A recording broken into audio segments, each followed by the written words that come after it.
Welcome to my review of Double Dragon Neon for the Switch. This is on multiple modern platforms, and it took me around 3 hours, 26 minutes to beat. I originally beat this game on the Xbox 360. I was also on PS3 back then. And it's one of my favorite beat-em-ups, especially playing it again. You know, I didn't like the art style initially, but as far as the gameplay is concerned, the combat is really good. Back then, I got this as a DLC game on the Xbox 360, and I went through it on normal, and then I went through it on New Game Plus the second time on the hardest difficulty setting. So that's one good thing about the game, is you can pretty much, play it on a harder difficulty at any time. You may have to unlock the other difficulties, but once you beat it on normal, you can kind of switch between different difficulties, and you can carry over all your upgrades. It's kind of like a beat 'em up RPG in a way. So you can carry up all your upgrades and moves to your next playthroughs. So, the way I like to play was play through on normal and then maybe go straight to the hardest setting after that. But you can even do it in steps. You can go normal, hard, and then like the hardest mode. So that's one really addictive thing about the game, is that all your upgrades carry over. So you kind of build your character by picking up these cassette tapes and then going to shops and spending currency you get from defeating bosses. You can also use cash to upgrade as well by buying more versions of the same moves you already have. Like once you get a certain amount, it allows you to upgrade it more. It's kind of a strange system initially, but it lets you upgrade all your shit. So over time, you'll go back to old stages to go to the shops, and you'll upgrade all your shit, and you get really strong. Like there's all these different fighting styles, and each one you equip will give you different base stats. So by upgrading those, you actually increase your base stats within that fighting style. So each one is different, so you may want to upgrade certain ones if you like a certain style better. So there's that, and then there's a bunch of special moves that you can unlock through these different tapes, and by you can decide which special move you want to have equipped. For me, I went with the screen clearing dragon move, because you can upgrade that shit, and it does a lot of damage on bosses and groups of enemies. So I found that to be the most useful one. But you have a lot of options with that. And this was me playing on the first stage, kind of getting used to the game again. So pretty fucking sloppy. But you can see you fight larger enemies, and a lot of regular enemies, and usually at the end of a stage you have a boss fight. But it does mix it up a little bit. You can see in that menu, those are your power gambits, and those are your different like fighting styles that you can equip and things like that. Then you have your shops. There's two different types of shops. This one, you mainly buy items and cassette tapes, but then there's another one where you can actually make permanent upgrades. See, I can buy multiple versions of these moves, like Dragon Swarm, and once you get a certain amount of them, you upgrade to like the next level. But I think you also need to use boss currency. These rare metals you get from defeating bosses, you use to make other upgrades. So it's kind of a combination of those things to upgrade. So this is the first boss. And there is a dodging and I believe a parrying system in the game too. By timing it just right, you'll kind of parry the move. You won't reverse it or anything, but you'll parry it and you'll get like extra damage for a short period of time. But it is optional to use that, but you'll probably want to use the dodge at times to avoid certain attacks. You can eventually get so powerful that you don't even have to play that well. So the game took me around 3 hours, 26 minutes to beat, I think I mentioned, which really wasn't too long, but had I grinded it out longer, I could have got super strong and made the game even easier. So, if you're having trouble with the game, you can grind and get your character stronger by just killing enemies. You can exit and enter the stages at any time. So, you can grab shit from a stage and then just exit immediately. You don't have to complete the stage. So that allows you to kind of grind and get what you want out of the stages. And you can go back to any stage. So if there was something you wanted in a particular stage, like a good grinding spot or a shop, you can go back to that stage. Like the original game, there's a good variety of different combat scenarios. Like here, you can get sucked into this space, this little door here. So you got to kind of watch out for that. And there's times where you're fighting on moving platforms and, different things going on to shake it up. You have weapons and you have a good variety of moves.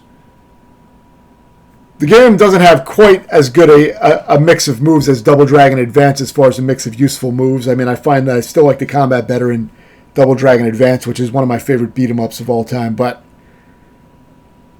I mean, this game is pretty close to that as far as the moves and the combat.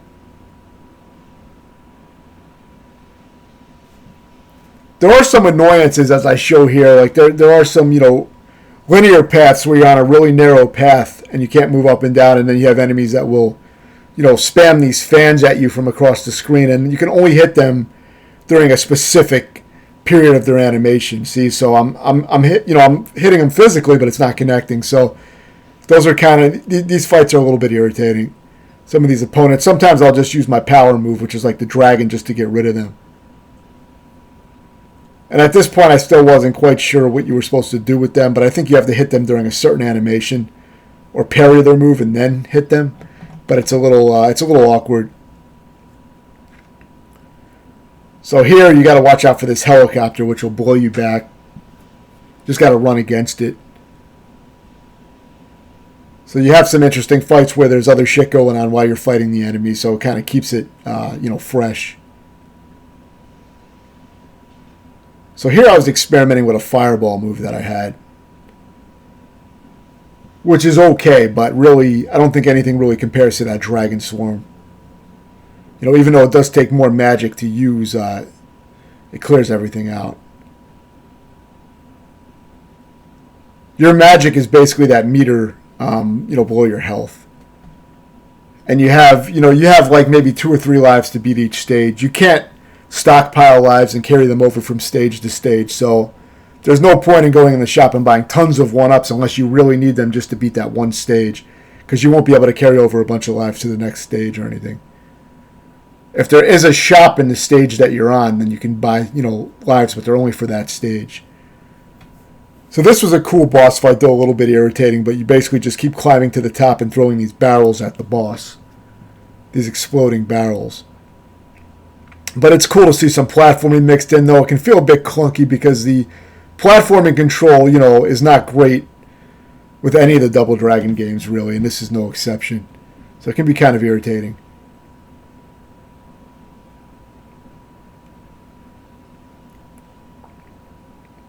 But it is something a little bit different.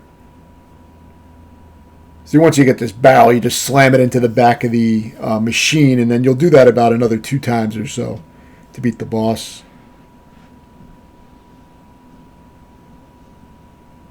Initially, I really didn't like the art style of the game back in the fucking, days when this game came out. But, after a while, the whole fucking thing kind of grew on me because I ended up really liking the game. So, it's more of a, I guess an artistic choice. I can't really fault the game too much for that. I'm more interested in the gameplay. That's really what I base my reviews on.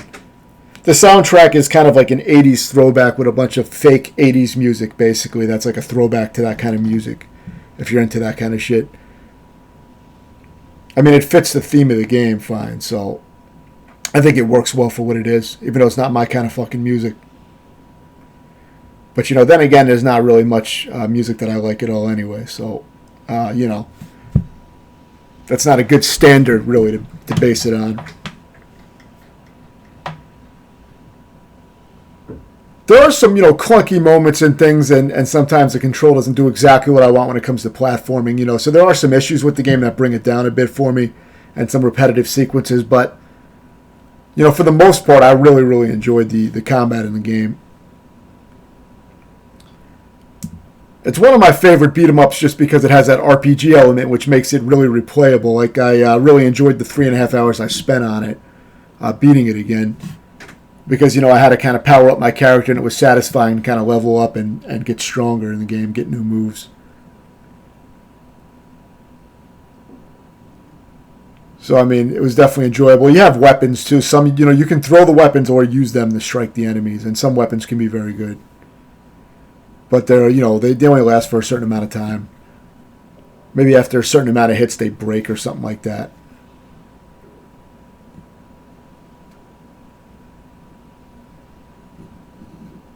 I'll show a little bit of the final boss fight too, just to give kind of an idea of what to expect.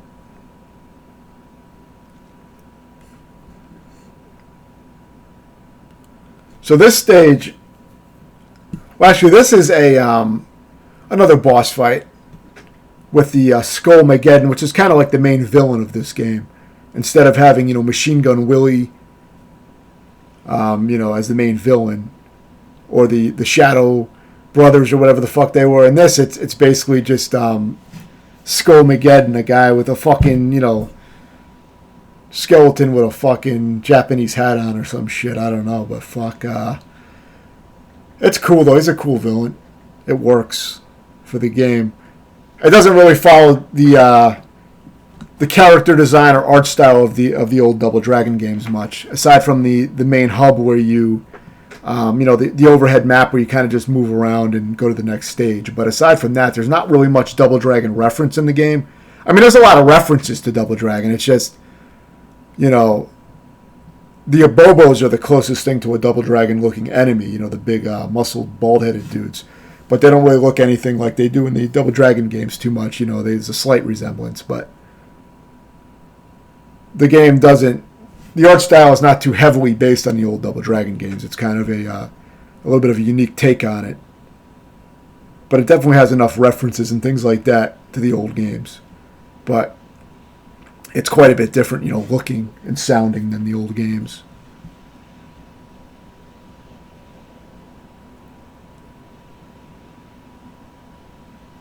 But this is a game that really never gets much mention or anything that I see.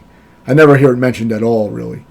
Unless it's a Double Dragon, video going over the history of the series or something like that. But, mentioned on its own as a great game, I don't really see it mentioned too much. You can also stun enemies and throw them. So there's, like I said, there's a lot of variety in the different moves you can do. And you can see I'm getting a little bit better here with the crowd control because I'm a little bit later in the game. So I started to remember some of the controls again, but it took me a while to remember them.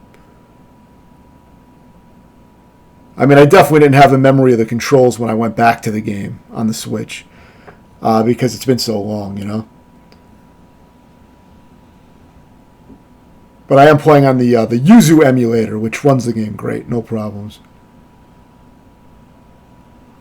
So this is the final form of the final boss, and this is only part of the fight, but I thought I'd show it a little bit.